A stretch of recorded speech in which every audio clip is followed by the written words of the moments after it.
Et nous sommes avec Philippe Generali, le CIO, le PDG de RCS Worldwide dans le monde entier. Bonjour Philippe Generali, comment vas-tu? Puisqu'on se tutoie dans la vie, donc on ne va pas faire semblant de se vous voyez. Ça va bien Philippe, merci pour l'invitation. Écoute, c'est vraiment un plaisir de te recevoir parce que c'est vrai, ça fait très longtemps qu'on n'a pas fait de vidéo avec la lettre pro de la radio, qui est, comme tu le sais, le site d'actualité, magazine. Ça fait maintenant 10 ans. On a fêté nos 10 ans avec les 100 ans de la radio et les 40 ans de la FM en France. Plein d'anniversaires. Il s'est passé plein de choses en radio. Un peu confiné tout de même, on n'a pas pu faire exactement tout ce qu'on voulait.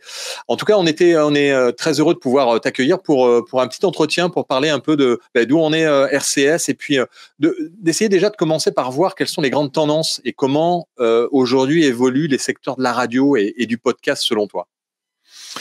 On peut se baser sur une étude que Magna a faite. Magna, c'est une filiale du groupe IPG, qui est une des plus grandes agences de publicité du monde. La publicité revient en force. Ça y est, les gens sortent, ils sont vaccinés, ils vont dans les magasins et donc ils commencent à reconsommer. Ils consomment en fait beaucoup et ils veulent faire plein de choses. Ils veulent faire des voyages, ils veulent aller au restaurant, ils veulent aller voir des spectacles. La publicité, en gros, la prédiction de Magna, c'est que la publicité va grandir en 2021 à 278 milliards de dollars dans le monde. Ça fait une croissance de la publicité de 23%. Alors, on sort du trou, mais 23% de croissance, c'est énorme. C'est donc des dizaines et des dizaines de milliards de dollars qui vont être investis dans la publicité. Il y en a beaucoup qui vont dans le digital, évidemment, mais la radio tire son épingle du jeu. La radio, aux États-Unis, va grandir de 19% en 2021 à 11 milliards de dollars. Je crois qu'en France, pour mettre ça en parallèle, je crois qu'en France, c'est 650 millions le marché publicitaire en 2021. Donc, aux États-Unis, c'est 11 milliards de dollars. Et ça va encore grandir de 3% à 11,4 en 2022.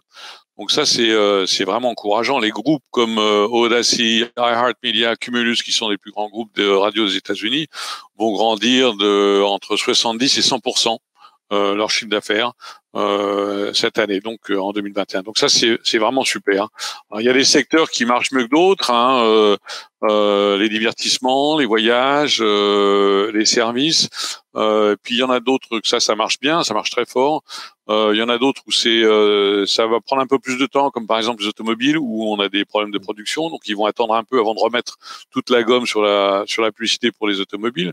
Mais en gros, c'est vraiment un bon moment de croissance pour la publicité radio.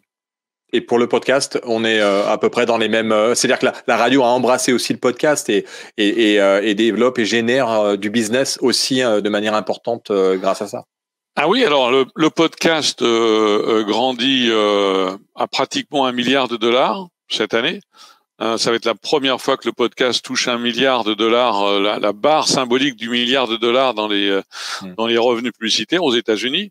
Je sais que en France c'est un petit peu plus long à la détente. Oui, c'est plus mesuré. Il y a l'Angleterre est un peu plus avancée que la France et il y a les pays qui sont en train de se positionner, l'industrie est en train de se positionner, oui.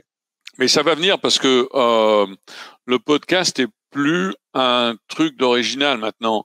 Il y a une étude de Nielsen qui a été qui vient juste de sortir. L'audience cumulée, ce qu'on appelle le reach, le nombre de gens qu'on peut atteindre avec le podcast, donc l'équivalent de l'audience cumulée, quels sont les gens qui écoutent un podcast au moins une fois par semaine, ça a grandi encore 21% entre 2020 et 2021. Et 2020 était un moment où il y avait eu beaucoup de podcasts pendant la pandémie parce que les gens téléchargeaient de l'audio, ils avaient du temps à perdre, ils écoutaient beaucoup de podcasts. Mais ça a continué à grandir en 2021. Alors, oui, vas-y, pardon. Donc aujourd'hui, ça touche un quart des adultes de 18 ans et plus. Donc ça fait du monde. Et oui, ça fait de l'argent.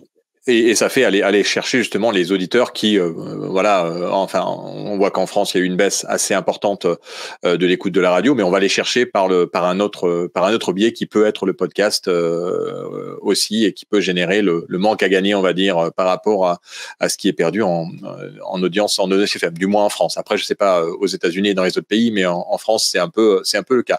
On va parler un peu des radios et de la virtualisation, parce que RCS aujourd'hui, c'est un spécialiste de la virtualisation et du cloud, et vos outils sont nativement faits pour le cloud. Est-ce qu'elle est adoptée aujourd'hui par la majorité des acteurs? Oui, alors RCS a été une des premières sociétés à offrir un système d'automation radio de classe professionnelle avec Zeta Cloud. La version virtuelle de notre système d'automation qui est le plus vendu dans le monde aujourd'hui. Zeta on le vend dans 86 pays. On installe un Zeta par jour quelque part dans le monde, et on a une version cloud qui est vraiment séduisante, parce que ça permet de pas avoir de matériel dans le studio, ça permet de pas avoir à dédier de l'emplacement sur l'immobilier pour avoir une régie technique. Ça permet d'avoir donc forcément moins de maintenance à faire, et d'une équipe de maintenance qui est centralisée sur le local qui est désigné comme étant le centre nerveux de la station ou des stations. Et aux US, la virtualisation est en marche. Le cheminement est progressif. J'aime bien comparer ça à l'adoption des véhicules électriques. Je le dis toujours parce que c'est un peu ce qui se passe, c'est-à-dire que on explique tous les avantages d'un véhicule électrique, et a priori, il n'y a aucune raison de ne pas avoir un véhicule électrique pour aller au travail tous les jours. Si on a une prise de courant et qu'on peut mettre son véhicule à recharger la nuit, c'est parfait, il n'y a pas besoin de payer de l'essence. Avec le virtuel sur la radio, c'est la même chose. On a juste un browser qu'on ouvre, un navigateur, et on rentre son mot de passe, et hop, on est sur un studio antenne avec une console, avec les canaux qui sont affichés devant vous, et vous pouvez démarrer l'émission comme vous le voulez. Donc c'est vraiment avantageux. C'est un truc qui est le plus pratique. Ça peut être une radio qu'on crée pour en définitive, pour être complètement tout le temps sur le cloud, mais ça peut aussi être des radios temporaires pour des AB, pour des systèmes. On a fait la radio de Roland Garros. C'est des systèmes éphémères. Oui, vous le faites depuis longtemps d'ailleurs. Depuis longtemps. C'est des systèmes éphémères qui durent depuis quelques jours. Ça, c'est des systèmes pour lesquels un cloud est parfaitement adapté, parce qu'on le démarre, on paye pour 6 jours, et après on le ferme et c'est fini. Une bonne façon d'attraper de se familiariser avec le cloud. Nous, c'est à RCS, on a pensé que c'était d'offrir une virtualisation qui pouvait être avec la sécurité dans le cloud. Donc tous les systèmes du cloud, ils sont faits en Linux, donc ils sont pas soumis au virus. Et quand une station a un virus qui vient se mettre sur les machines, on a beaucoup de difficultés à remettre la station d'aplomb. Donc là, on peut passer dans le cloud, et on peut utiliser le système en cloud pendant qu'on corrige les machines ici. Ça aurait pu aider certaines stations en France il y a pas longtemps qui n'avaient pas, à mon avis, ce système de cloud. Et puis ça peut servir aussi en cas de catastrophe naturelle pour avoir un backup, puisque vous avez un système, je pense, c'est ça, c'est-à-dire qu'on prend une copie de la station qui est sur Zeta, et on envoie tout ça. C'est un clone. Un clone, exactement, à part qu'il est dans le cloud. Et donc il y a les chansons, il y a la musique, il y a les pubs, il y a les jingles, il y a les voice tracks, il y a tout ce qui est fait. On le remonte toutes les minutes, et donc la station est prête à démarrer. Il y a les points d'enchaînement, les fades qui sont faits tout en cloud, et la station sonne exactement comme elle sonne avec le matériel qui est dans la station. Et simplement, on ouvre un navigateur internet, et on démarre la radio, et on dirige ça sur l'antenne FM avec le traitement de son et l'encodage PPM si c'est un pays dans lequel il y a des sondages électroniques. Et voilà, on est parti, et du coup on est déconnecté de la station terrestre et on peut éteindre toutes les machines, faire l'antivirus, remettre des backups et ne pas payer la rançon de 100 000 euros que. Oui. Tu sais, est-ce que tu sais qu'il y a des sociétés, j'ai appris ça récemment. Il y a des sociétés qui font des ransomware en location. Oh Oui, non. oui. C'est-à-dire que c'est même plus les vilains les vilains qui veulent faire du ransomware n'ont pas besoin de savoir écrire du code ou quoi que ce soit. Ils s'adressent à des sociétés qui font du ransomware en OEM. Donc ils te louent leur système de ransomware pour attaquer la cible que tu veux. C'est terrible. Ça peut peut-être donner des pistes pour certains. Non, ça veut dire qu'il y en a qui peuvent faire des commandes.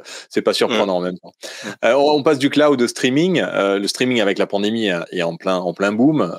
Où est-ce que vous en êtes avec Revma, une société qui fait partie maintenant intégrale de la myriade des solutions du workflow d'RCS?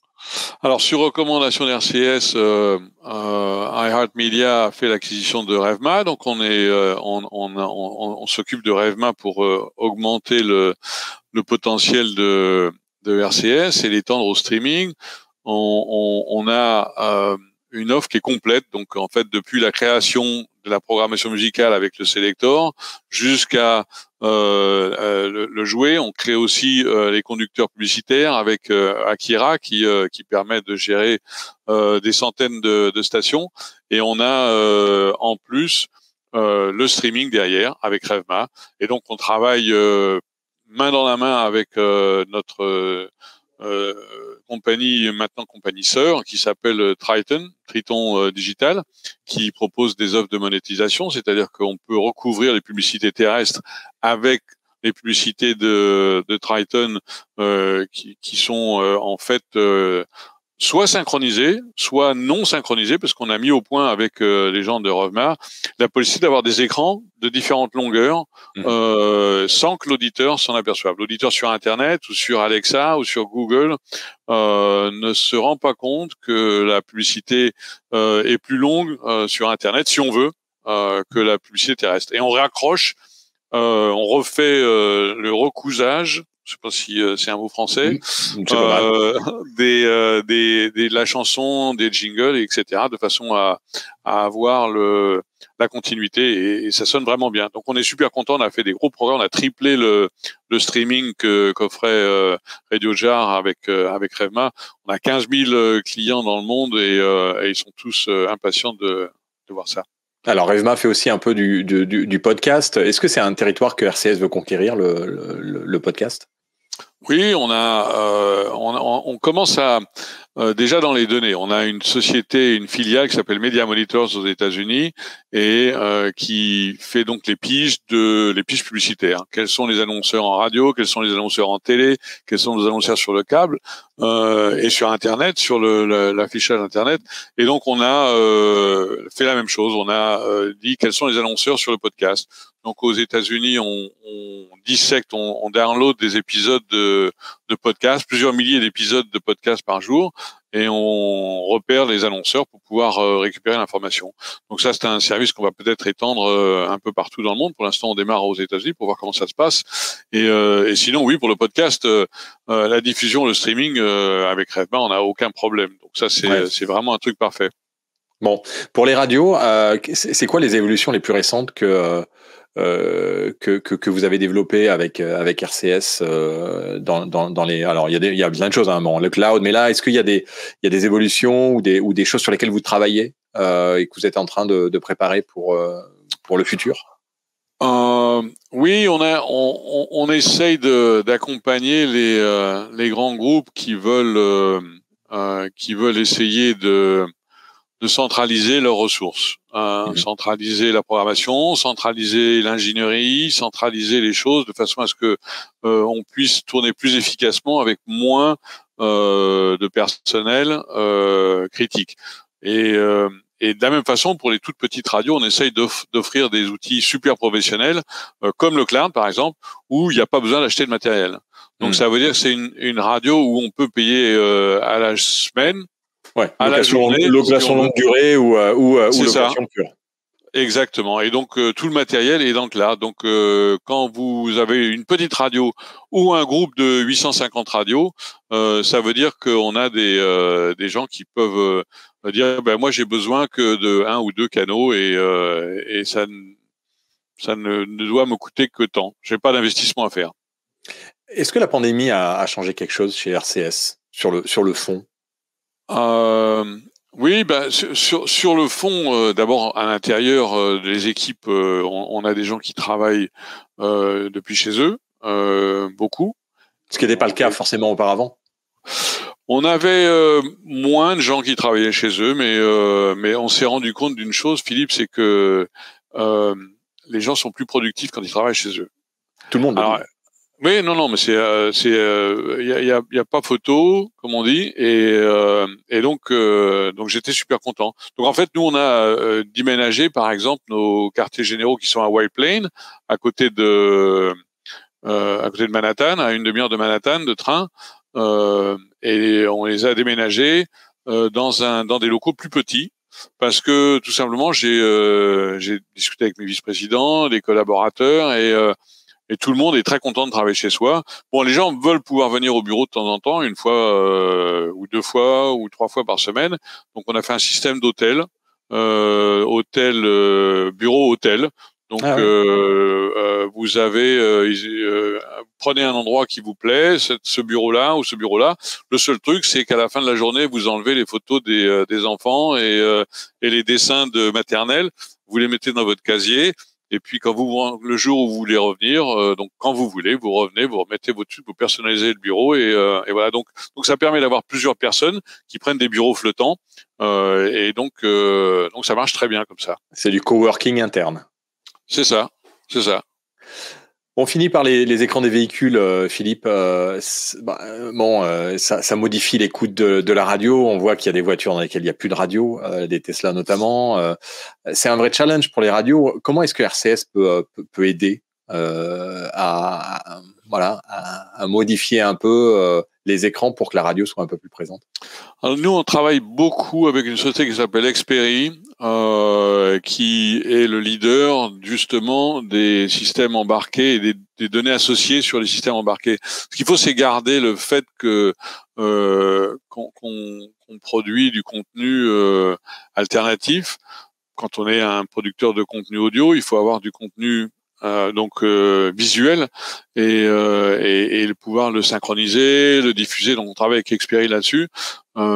Évidemment, c'est pris pour acquis quand on écoute des gens comme Spotify ou Deezer ou autres. Donc on sait qu'on voit systématiquement la photo de l'artiste. Donc il faut qu'on le fasse aussi en radio de la même façon. Il faut qu'on fasse ça proprement. Il faut qu'on continue à offrir du contenu qui est divertissant, qui est un accompagnement et qui a des données associées qui sont compétitives. Donc ça c'est un truc qui marche très très bien. Alors quand tu te mets derrière une console, et ça sera vraiment la dernière question cette fois, quand tu te mets derrière une console, comment tu vois, on voit que les studios évoluent beaucoup, il y a quasiment plus de consoles physiques. Comment tu vois, toi, derrière la console, l'avenir de la radio dans les 10, 20 ans à venir? L'avenir de la radio, c'est d'abord donc techniquement, oui, effectivement, la console c'est un écran plat, hein, mais ça c'est comme de passer du BlackBerry à l'iPhone. Il y avait des mais touches, les studios n'avaient pas changé. Les studios n'avaient pas changé depuis très longtemps quand même. Les studios n'avaient pas changé depuis très longtemps. Avant, on avait des potentiomètres ronds. Je crois qu'en France, on n'a jamais connu les potentiomètres ronds. Mais aux États-Unis, il y avait des potentiomètres ronds. Et après, ils sont devenus linéaires. Maintenant, ils disparaissent et c'est des écrans plats. Donc, c'est une grosse révolution. C'est vrai que ça fait une bonne cinquantaine d'années qu'on n'avait pas vu une telle révolution sur les consoles. Il y a des animateurs qui s'y font très bien. Les animateurs s'y font moins bien. Quand on est tout seul dans le studio, c'est une chose. Quand on est plusieurs, donc on aime bien se regarder dans les yeux, donc poser les doigts sur des faders en verre, c'est un petit peu un petit peu différent, dirons. Mais bon, on peut faire des. Alors des ça va changer parce qu'on avait vu, c'était à l'IBC il y a 2 ans, je pense, Dan Citron qui faisait ces écrans avec de l'haptique, c'est-à-dire où tu sens en fait là où tu mets le doigt et tu sens qu'il y a un vrai bouton. Ça. C'est impressionnant d'ailleurs, ces écrans. Ça va arriver. Enfin, faut pas rêver. Donc tu pourras même mettre tes doigts sans regarder, en continuant à regarder la personne en face. Mais on n'y est pas. Exactement. C'est ça qui va se passer. Et alors, ça c'est pour la production. Mais pour le contenu en lui-même, le contenu il va être refait et redistribué dans plein de canaux différents. Donc soit il est repensé, refait en live sur les différents canaux qui sont l'internet évidemment et les différents streams. Soit maintenant on est capable de faire des animateurs qui parlent sur différents formats. On travaille avec une radio en Angleterre où le morning show est une équipe unique, mais il passe plusieurs formats de musique différents. Donc d'accord. Donc ils font plusieurs radios avec un même morning. Exactement.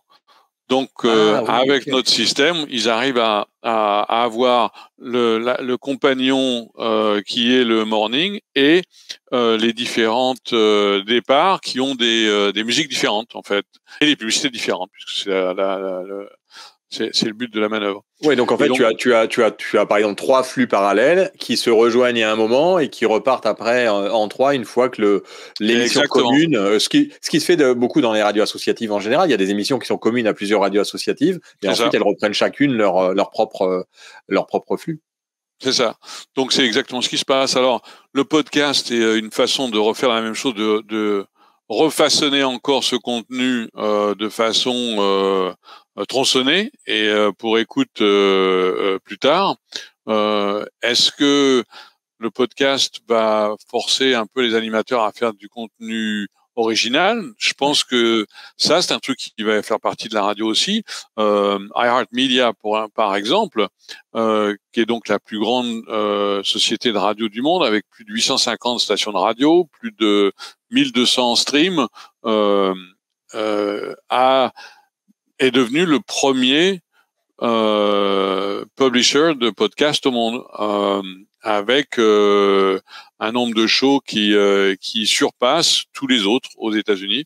Et ça fait partie d'une politique où non seulement on remet en boîte des shows existants de la radio, mais on fait l'acquisition de contenu original qui serait peut-être pas forcément adapté en radio, mais qui permet d'avoir. On peut pas tout jouer. On peut pas jouer toutes les thématiques en radio. Il y a des formats qui passent pas et on peut les faire en podcast. Exactement. Et il y a des choses qu'on peut pas dire ou qu'on peut pas faire, ou qui sont quand on fait une interview d'une star de basket ou de baseball ou de football en radio, il faut que ça dure 30 secondes.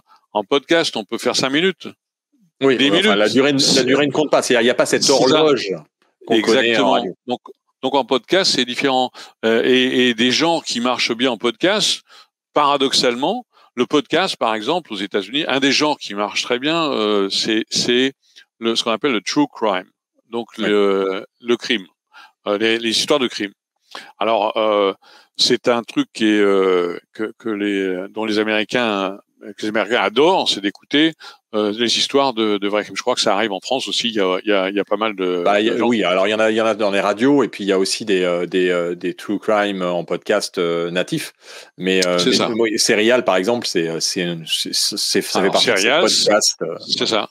Donc Serial, c'est une série américaine qui fait ça. Mais quand on pense que ça, c'est le podcast qui a fait découvrir ça, on peut revenir en arrière pour ceux qui ont de la barbe au menton. Il y avait les dossiers extraordinaires de Pierre Bellemare, qui était ni plus ni moins que du true crime, où on racontait l'histoire d'un crime qui était résolu ou pas résolu, mais c'était sur les grandes ondes, c'était même pas sur la FM à l'époque, les gens écoutaient ça. Donc en fait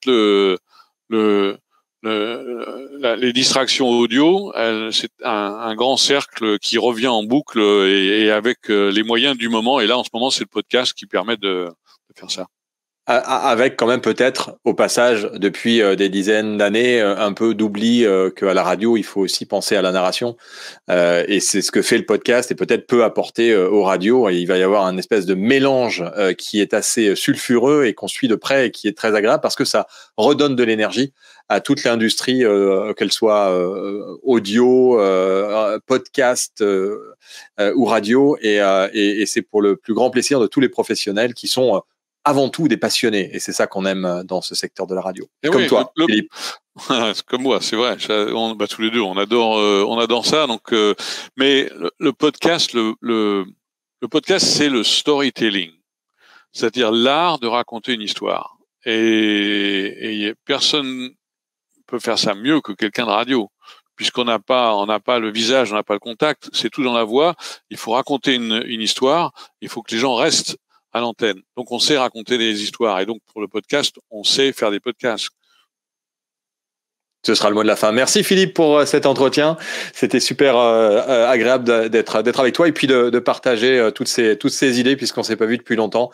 Mais ça va changer. Les salons redémarrent. On espère pouvoir organiser le Paris Radio Show en juin l'année prochaine, même si c'est un peu quand même compliqué pour les étrangers encore de voyager tranquillement. On a vu le NAB qui était annulé. Les radios des Europes vont certainement avoir lieu dans peu de temps. En tout cas, c'est toujours confirmé. L'IBC peut-être en décembre, c'est compliqué quand même tout cet univers de l'événementiel se rencontrer, mais on va y arriver, ça va revenir et on sera très heureux de t'accueillir à Paris pour, on espère, un énorme salon. Alors peut-être pas en 2022, hein. Je donne un peu quelques clés, peut-être pas en 2022, mais pour sûr en 2023. Merci Philippe, Super. À très bientôt.